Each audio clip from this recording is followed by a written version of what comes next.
सोहबत अल्लाह वालों की। वस्सलातु वस्सलामु अला अशरफिल अंबियाइ वल मुरसलीन व अला आलिहि व अस्हाबिहि अजमईन। अम्मा बाद, क़ाल अल्लाहु तबारक व तआला इन्ना इब्राहीम कान उम्मतन क़ानितन लिल्लाहि हनीफ़ा शाकिरन लिअनउमिहि इज्तबाहु व हदाहु इला सिरातिन मुस्तक़ीम। सदक़ल्लाहुल अज़ीम।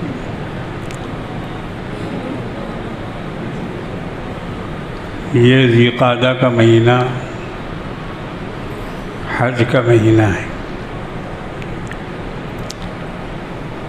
अल्लाह तबारक व तआला ने जिनके मुक़द्दर में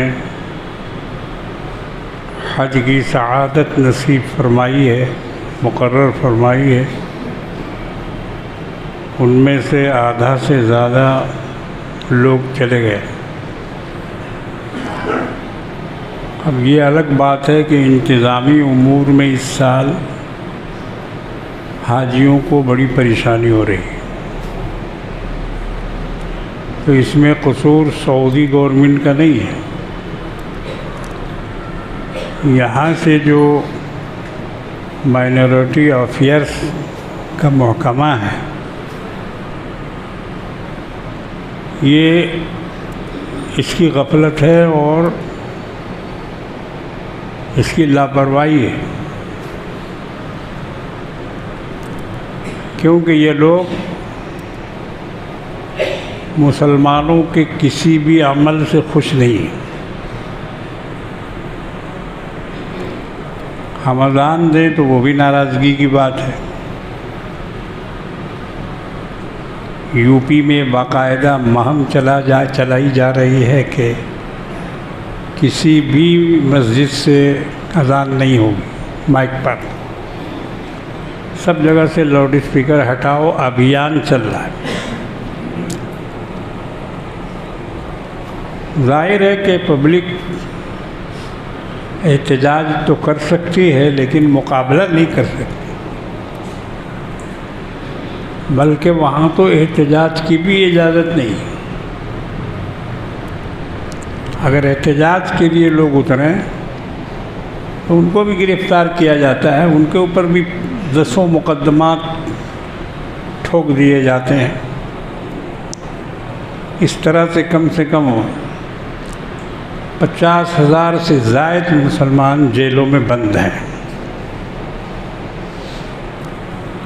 जिनकी कोई सुनवाई नहीं, जिनका कोई ट्रायल नहीं, और जिनके बारे में कोई यकीनी सूरत हाल नहीं कि वो कब रिहा होंगे, कैसे रिहा होंगे। और गिरफ़्तारी होती है बात बात पर, छोटी छोटी बात पर, और केस लगाया जाता है बहुत बड़ा बड़ा। तो बेचारे वहाँ के रहने वाले, बसने वाले इससे जूझ रहे हैं, और बहुत से लोगों ने तो वहाँ से घर बार छोड़कर दूसरी जगहों पर जाना, शिफ्ट करना शुरू कर दिया। सही है कि जहाँ इंसाफ नहीं मिलेगा वहाँ आदमी कैसे रह सकता है।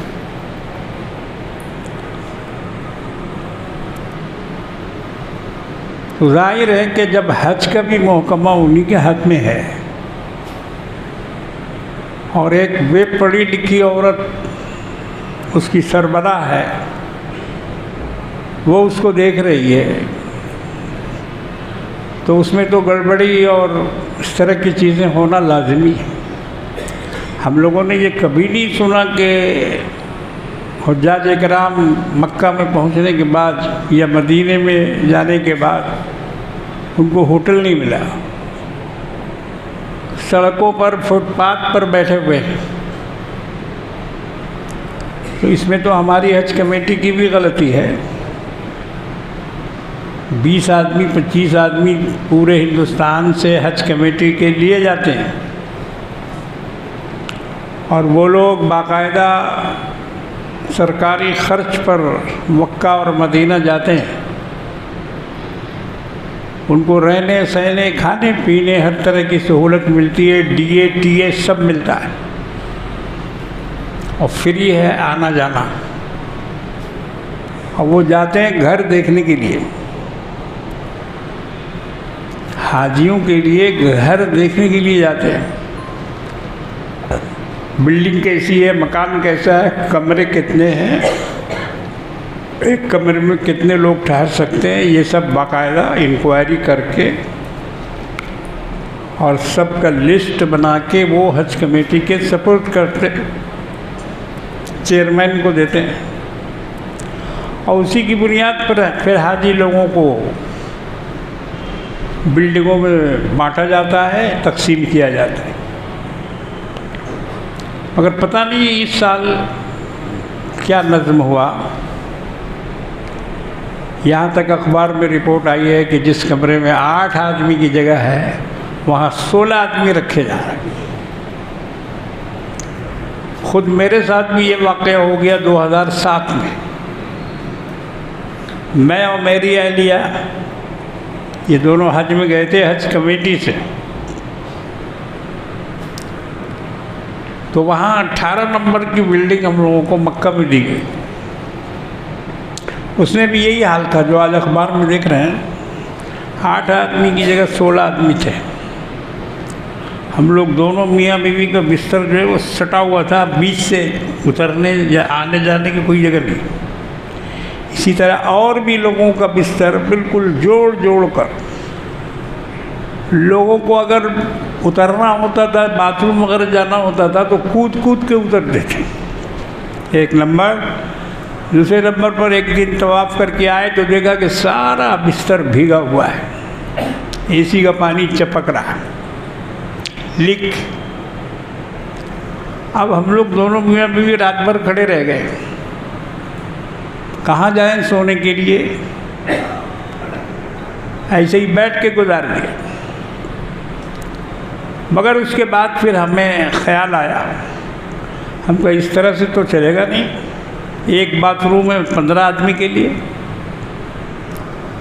एक कमरा है 8 आदमी का कमरा, उसमें 12-13 आदमी हैं। तो कैसे अभी 45 दिन गुजारना है या 35 दिन। बहरहाल हमने वहाँ से कोशिश की, सरकारी तौर पर कोशिश की।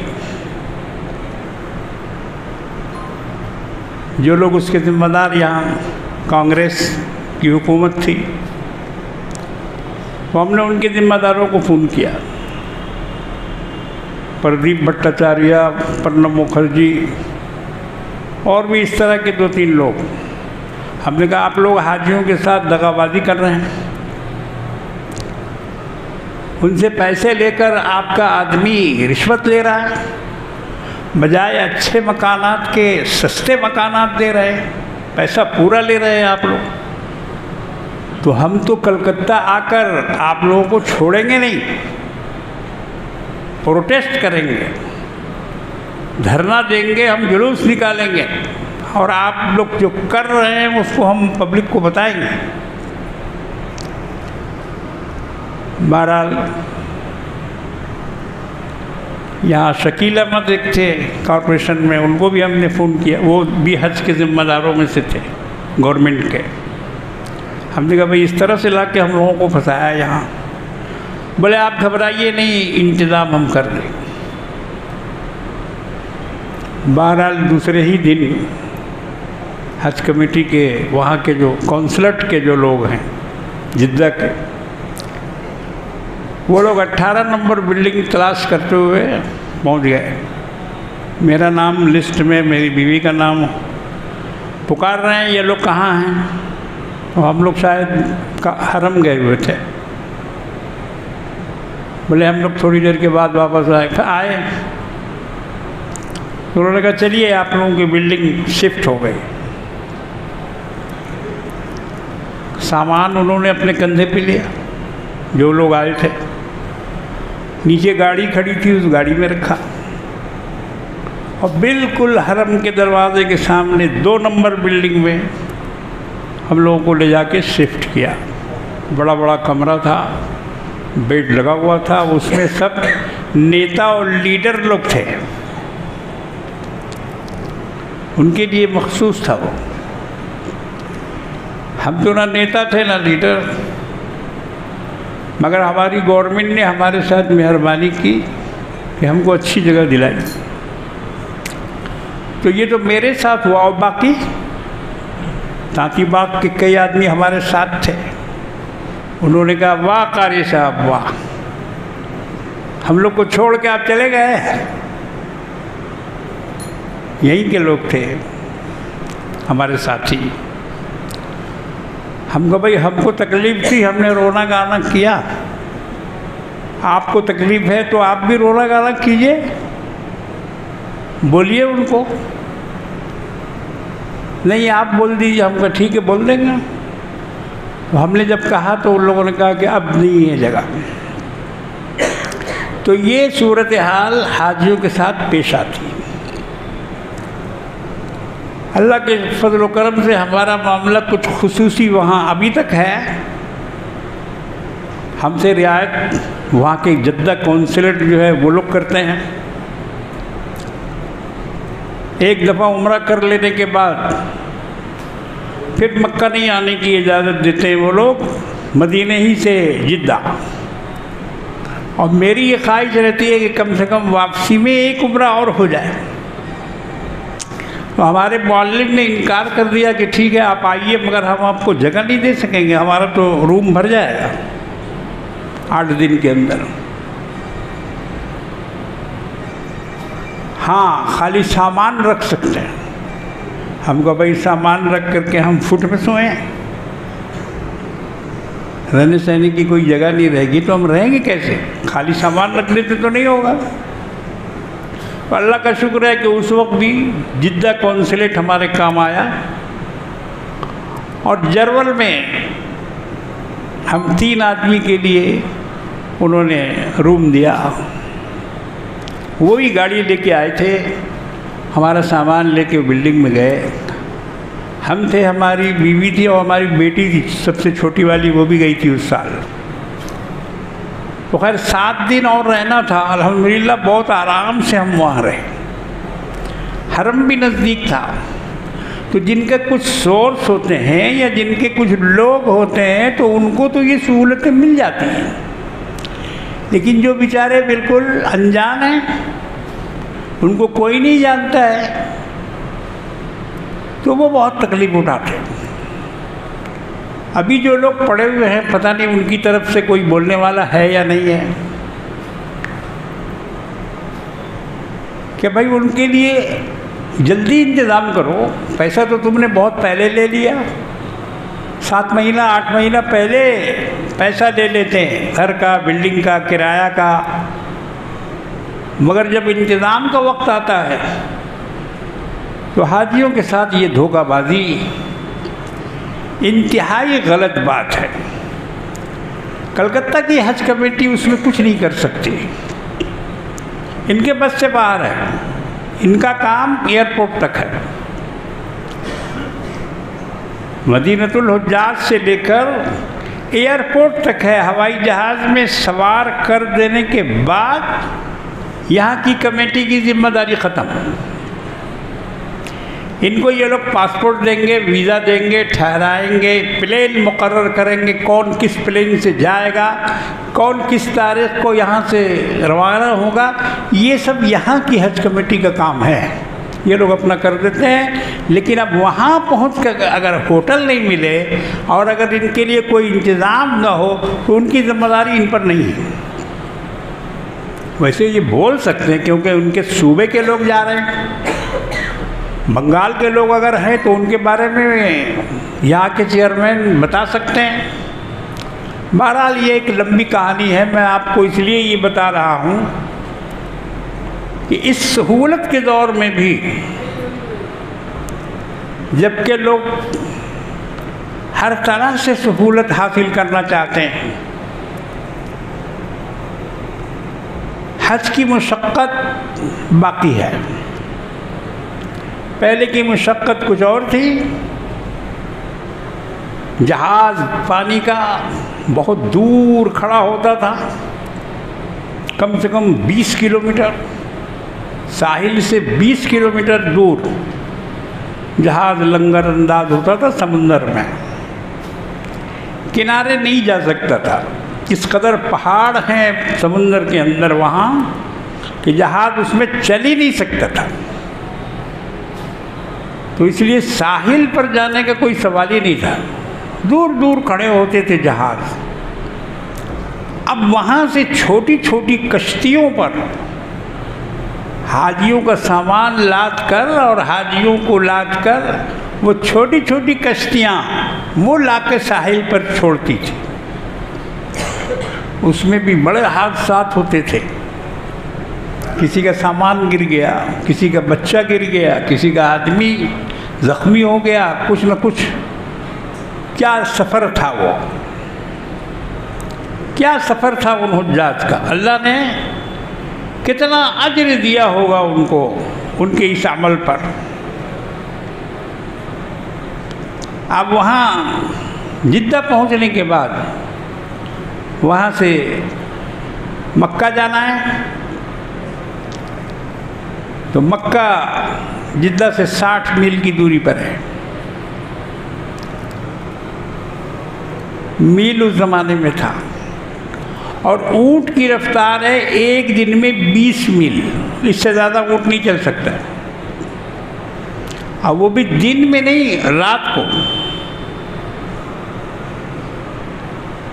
तो जो लोग काफिला के साथ मक्का जाते थे तो उनका सामान रखने के लिए अलग ऊँट, पीने का पानी, वज़ू करने का पानी के लिए अलग ऊँट, ऊँटों के लिए चारा पानी के लिए अलग ऊँट, क्योंकि वो भी तो खाएगा ना, पानी पिएगा। पानी कहीं है नहीं, जिद्दा से लेके मक्का तक न कोई कुआं है, न कोई चश्मा है, न कोई तालाब है, कुछ भी नहीं। अभी इधर आकर तलाश करने के बाद कुछ चश्मे निकले हैं उन रास्तों में, मगर उस वक्त कुछ भी नहीं था। और सफ़र पहाड़ियों का, ऊँट यूँ चढ़ रहा है पहाड़ी पर, फिर उतर रहा है पहाड़ी से। अक्सर लोग, मर्द लोग तो पैदल ही जाते थे, औरतों को सवार करते थे हौदज में ऊँट पर। लेकिन बूढ़े कमज़ोर जो चल नहीं पाते उनके लिए सवारी थी। तो इस तरह से उन्होंने मशक्क़त का सफ़र किया। 3 दिन में मक्का पहुँचते थे, जिद्दा से 3 दिन में। 60 मील है, एक दिन में 20 मील, 20 या 60, 3 दिन में पहुँचते थे। अभी क्या है, अभी एयर कंडीशन बसें हैं, लग्जरी बसें हैं हाजियों के लिए। जिद्दा से उतरकर उनको कहीं होटल, रेस्टोरेंट, मुसाफिर खाना कहीं नहीं ठहराया जाता। पहले पानी जहाज़ के लोगों को ठहराया जाता था। जहाज़ से उतार कर उनके ठहरने की एक जगह थी, मुसाफिर खाना था, जिसको मदीनतुल हुज्जाज कहा जाता था। वही मदीनतुल हुज्जाज का नाम यहाँ के मदीनतुल हुज्जाज का रखा गया जो राजारहाट में है, और ये नाम मैंने रखा है। अल्हम्दुलिल्लाह। लोग परेशान हो रहे थे कि नया वो तो टावर है वहाँ कोई खाली में दमदम के पास, उसको हज टावर बोलते हैं, और यहाँ जो है कलकत्ता वाला उसको हज हाउस बोलते हैं। तो ये जो राजारहाट में बन रहा है इसका क्या नाम होगा? मीटिंग में ये बात आई तो हमने कहा कि इसका नाम मदीनतुल हुज्जाज रखो। माशाअल्लाह सब लोगों ने, मेंबरान ने पसंद किया और वो नाम रख दिया गया। तो वो मदीनतुल हुज्जाज जिद्दा में था, पानी जहाज़ के लोगों को उतारने के लिए और वहाँ उनको ठहराने के लिए और वहाँ से उनकी बसें रवाना करने के लिए। तो उस वक्त भी ज़्यादा तकलीफ़ नहीं थी, लेकिन फिर भी तकलीफ़ थी। सामान उतारना चढ़ाना, बसें एयर कंडीशन नहीं थी, एकदम गर्मियों धूप में तपती हुई गाड़ियाँ, कोई एसी फेसी नहीं, खिड़की बंद करके जाना पड़ता था, इस कदर गर्म हवा बाहर से आती। और वो बसें जिद्दा 8 घंटा 6 घंटा, 8 घंटा से तो कम में पहुंचती नहीं थी मक्का। लेकिन अभी जो इंतज़ाम है, आप जहाज़ से उतरे, आपके लिए बस बाहर खड़ी हुई है, मौल्लिम का आदमी आपको बस में बैठा देगा कि ये फलां जगह पर ये बस जाएगी, आप इसमें जाइए। एसी बस है, एयर कंडीशन बस है, गद्दे बहुत उम्दे हैं, बैठने की सीट बहुत अच्छी है, सामान आपका उसमें लोड हो जाता है, कोई परेशानी नहीं। 4 घंटे में, 3.5 घंटे में जिद्दा से मक्का वो पहुंचा देता है। अगर आप कार से जाना चाहें तो 2 घंटा, 1.5 घंटा ज़्यादा से ज़्यादा। तो इस तरह की आसानियाँ और सहूलतों के बावजूद आज भी हज का सफ़र मुशक्क़त वाला है। देखिए रास्ते में बैठे हुए हैं, अगरचे इसमें गड़बड़ी इंतज़ाम कारों की है, अल्लाह की तरफ से कोई पाबंदी नहीं है, मगर जो लोग मुंतज़िम हैं, जो इसकी कमाई खा रहे हैं, जिनकी जेब में इसका रुपया जा रहा है, ये उनकी गड़बड़ी है कि उन्होंने इंतज़ाम सही नहीं किया और हाजियों को तकलीफ़ दिया। पकड़े जाएंगे खुदा के यहाँ ये लोग जो इस तरह से कर रहे हैं, अल्लाह के मेहमानों को तकलीफ़ दे रहे हैं। ये मेहमान कौन हैं? ये वही हैं जो इब्राहीम अलैहिस्सलाम की पुकार पर जा रहे हैं, जिनको हज़रत इब्राहीम अलैहिस्सलाम ने पुकारा कि आओ अल्लाह के घर का हज करो। अल्लाह ने फरमाया कि ऐ इब्राहीम पुकारो, वअज़्ज़िन फिन्नासि बिलहज्जि यअतूका रिजालन वअला कुल्लि ज़ामिरिन यअतीना मिन कुल्लि फज्जिन अमीर। अज़्ज़िन के माने है पुकारना, मुअज़्ज़िन उसी से बना है, मुअज़्ज़िन उसी से बना है, पुकारने वाला, आवाज़ देने वाला। तो अल्लाह ने इब्राहिम से कहा कि आवाज़ दो, पुकारो। तो जो पत्थर पर चढ़कर खाना काबा की दीवार बना रहे थे इब्राहिम अलैहिस्सलाम और हज़रत इस्माईल अलैहिस्सलाम, उस पत्थर के अंदर ये ख़ासियत थी कि जैसे जैसे दीवार ऊंची होती जाती थी, वो पत्थर भी ऊंचा होता जाता था, पत्थर भी ऊंचा होता जाता है। तो उसी पत्थर पर जब वो बिल्कुल ऊंचाई पे पहुंच गए, छत के पास, तो इब्राहिम अलैहिस्सलाम ने उसी पत्थर पर खड़े होकर आवाज़ दी, लोगों आओ अल्लाह के घर की तरफ, आओ हज बैतुल्लाह करो, दीदार करो अल्लाह के घर का। अब उस पत्थर की आप कदरदानी देखिए कि वो हरम के सहन में मौजूद है, उसी को मकाम इब्राहीम कहते हैं। तवाफ़ के बाद 2 रकात वाजिब नमाज उसी के पास पढ़ने का हुक्म है। अगर वहाँ जगह न मिले, भीड़ भाड़ हो, धक्का मुक्की करने का हुक्म नहीं है। बहुत से लोग धक्का मुक्की करते हैं, पता नहीं उनकी नमाज होती है कि नहीं होती। उधर से वो आया, एक धक्का इसको मारा, इधर से वो आया, नमाज भी पढ़ रहा है और धक्का भी मार रहा है। कैसी नमाज है वो? कभी पीछे हट रहा है, कभी आगे बढ़ रहा है। अब वो सोच रहा है कि हम बहुत अफजल नमाज पढ़ रहे हैं मकाम इब्राहिम के पास, मगर उसकी नमाज नहीं हो रही है। उसको नमाज में अमल कसीर करना पड़ रहा है, लोगों के हुजूम के साथ लड़ाई लड़नी पड़ रही है। तो इस तरह से लड़ते हुए नमाज पढ़ने से कोई फ़ायदा नहीं। आप उसके सामने पढ़िए, अलग बहुत जगह है, पूरा खाना काबा भरा हुआ है, सहन बहुत बड़ा है, तो उसको सामने रखकर पीछे जाकर भी पढ़ सकते हैं। मकाम इब्राहिम का मतलब एकदम उसी के ऊपर खड़े होकर या उसी से सट के पढ़ना नहीं है। तो अल्लाह ने उस पत्थर को ये इज्जत दी, जिस पत्थर पर खड़े होकर इब्राहिम अलैहिस्सलाम ने काबा को बनाया, और जिस पत्थर ने काबा की तामीर में हिस्सा लिया। कैसे हिस्सा लिया?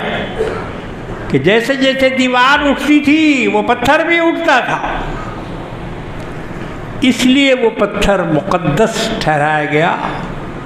उसको अल्लाह के घर में जगह मिली और क़यामत तक के लिए मिली।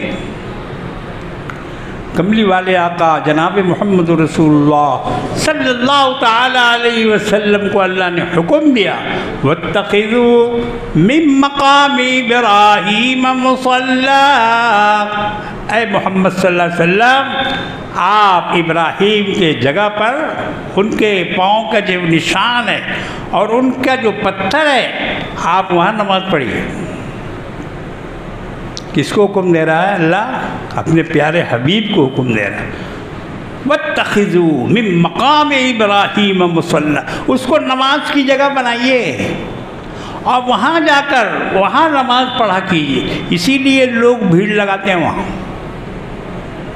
हजर अस्वद को चूमने का हुक्म है, खुद रसूलुल्लाह ने हजर अस्वद को बोसा दिया, इसीलिए हर हाजी चाहता है कि वो बोसा दे,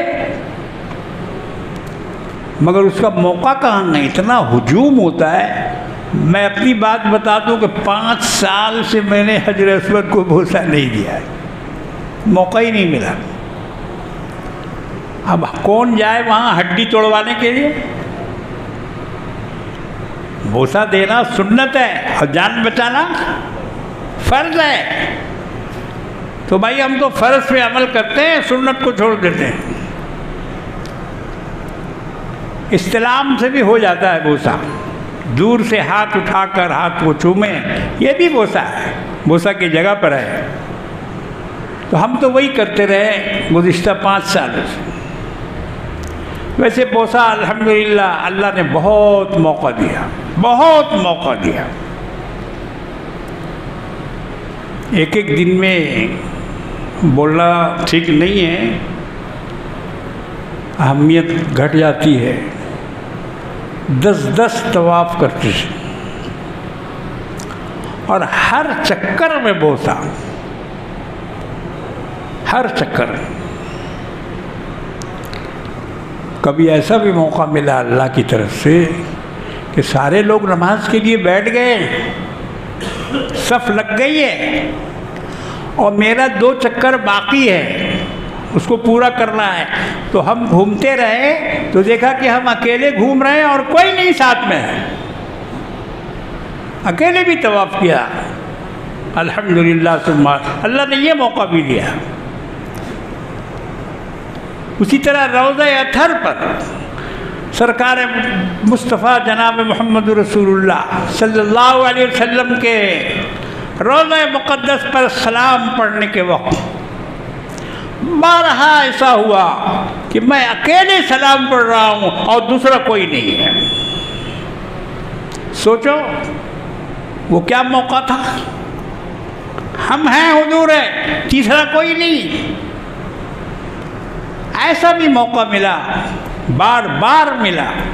तो उस ज़माने में हज के लिए एक ही जहाज़ जाता था हिंदुस्तान से, अकबरी जहाज़, रमज़ान से पहले शब रात में। उसी से हमने फार्म भरा था, उसमें क़ुरा होता था, पूरे हिंदुस्तान से क़ुरा अंदाज़ी होती थी।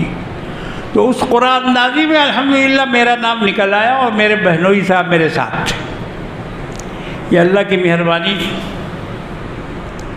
हम लोग यहाँ से शब बारात में बम्बई गए, 1 हफ़्ता साबू सिद्दीक मुसाफिर खाना में ठहरे और वहाँ से रमज़ान से पहले वो पानी जहाज़ अकबरी हम लोगों को ले जाके जिद्दा पहुँचाया। 10 दिन लगा था जिद्दा जाने, मुंबई से 10 दिन का सफ़र था। बहुत उछल पुछल समंदर का देखा, तूफान देखा और एकदम जान जैसे हथेली पे रहती है कि अब गया और तब गया। जब मौज आती थी तो जहाज एकदम 10 मंजिला 12 मंजिला ऊपर चला जाता था और जाने के बाद फिर वहाँ से धड़ाम से नीचे वो आता था। ये जो था 1-1.5 घंटा 2 घंटा वो रहता है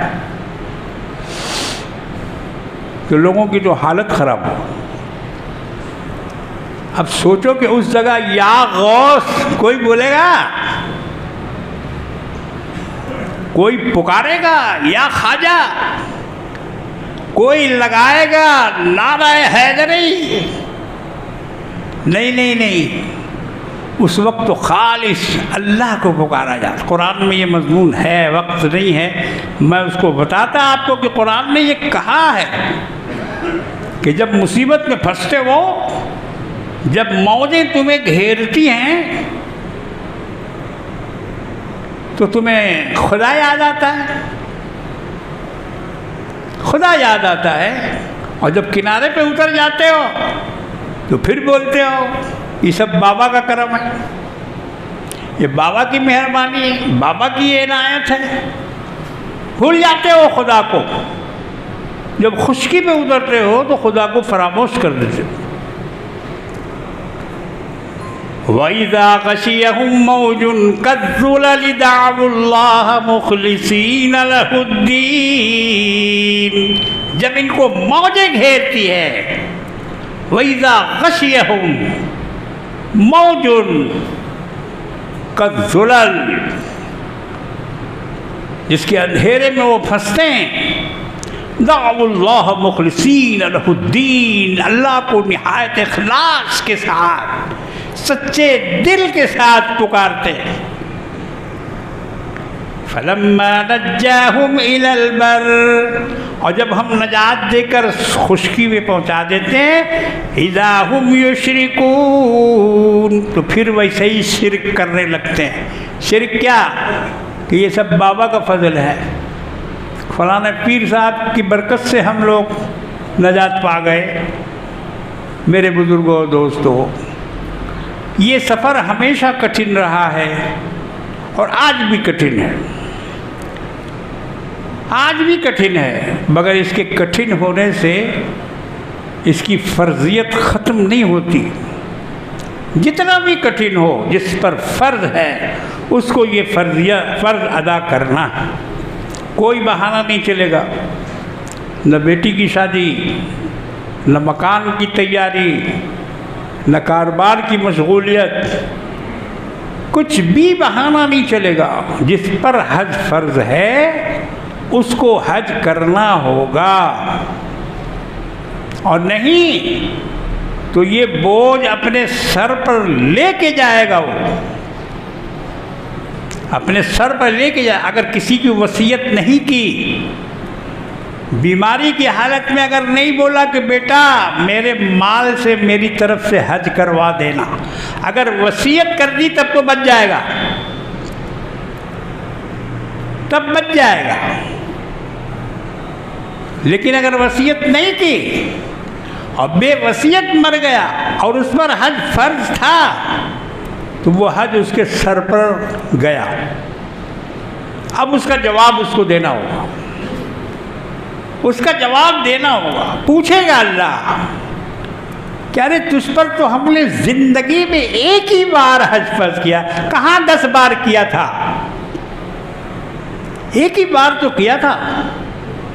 और कहाँ ये कहा था कि पूरा घर बार बेच के, कारोबार बेच के, सब कुछ करके आ जा मेरे पास? नहीं, उसमें सिर्फ किराया तो था, आने जाने का भाड़ा और खाने पीने का खर्च और बाल बच्चों की किफालत, यही 3 चीज़ तो है। और कहाँ कुछ है तामझाम? कुछ नहीं। 2 सिला हुआ, बगैर सिला हुआ कपड़ा ले लो, एक कपड़ा नीचे बांध लो, एक कपड़ा ऊपर, यही है एहराम और यही है हज का लिबास, अरफात का, मुज़दलिफ़ा का, मिना का।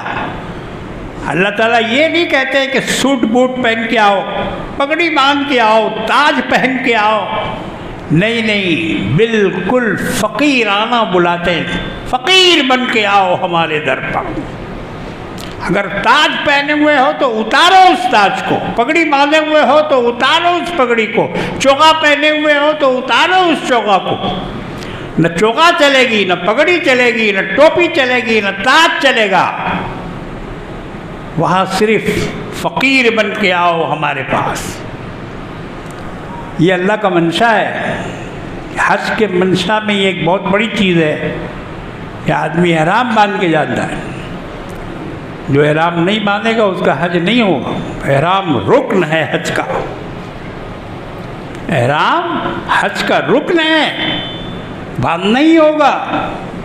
पीर साहब को अपना चोगा उतारना ही होगा, इमाम साहब को पगड़ी उतारनी होगी, बादशाह सलामत को ताज ज़मीन पर रखना होगा, तब अल्लाह के दरबार में हाज़िरी कबूल होगी। मेरे बुज़ुर्गों और दोस्तों, लोग हज पे जा रहे हैं, उनसे दुआ की दरख्वास्त करो, उनसे मिलो, तलाश करो कौन कौन जा रहा है। अगर मौका मिले तो राजर हाट चले जाओ। मदीनतुल हुज्जाज में हाजियों की भीड़ लगी हुई है, जाने वालों की। रोज़ 3-3, 4-4 जहाज़ जा रहे हैं। पहले तो जब हमारे अंदर ताकत थी तो हम रोज़ जाया करते थे एरोप्लेन में, और जाके एकदम जहाज़ की सीढ़ी तक हाजियों को पहुंचाते थे, उनसे मुसाफा करते थे, उनसे दुआ की दरख्वास्त करते थे। मगर जैसे जैसे अब सेहत कमज़ोर होती गई, अब मुश्किल से 2-3 बार जा पाते हैं। पहले दिन गए थे हम, तो उस दिन सबों का हाथ पकड़ा और कहा कि रौज़ा पर इस नाचीज़ का भी सलाम पेश कर दीजिएगा अगर याद रहे तो। ये मौका है। और उनसे जमजम की दरख्वास्त करो कि आने के बाद थोड़ा सा जमजम हमारे लिए लेते आइए, हमको थोड़ा जमजम दीजिएगा। जमजम मिलता नहीं है पूरी दुनिया में कहीं। मछुआ में मदीना का खजूर मिल जाएगी, अजवा मिल जाएगी, और इस तरह से दूसरी खजूरें मिल जाएंगी, जमजम नहीं मिलेगा। इसलिए ये बहुत मुबारक पानी है, बहुत मुबारक पानी। इसको हासिल किया करो। हाजियों से, उम्रा करने वालों से भीख मांगो कि हम आपसे मांग रहे हैं, हमको थोड़ा सा जमजम दीजिए। बीमारी में शिफा है। जिस मकसद से पिया जाए, अल्लाह के रसूल फरमाते हैं, वो मकसद अल्लाह पूरा करते हैं। ये ऐसा पानी है।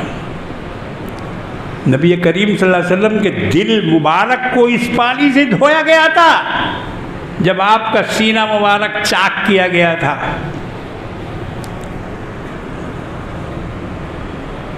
हालांकि आबे कौसर भी है,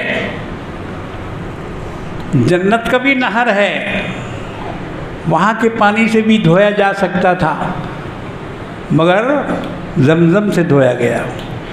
इससे उसकी फजीलत निकलती है कि आब कौसर से भी ज़्यादा अफजल जमजम है। बहरहाल मेरे बुज़ुर्गों और दोस्तों,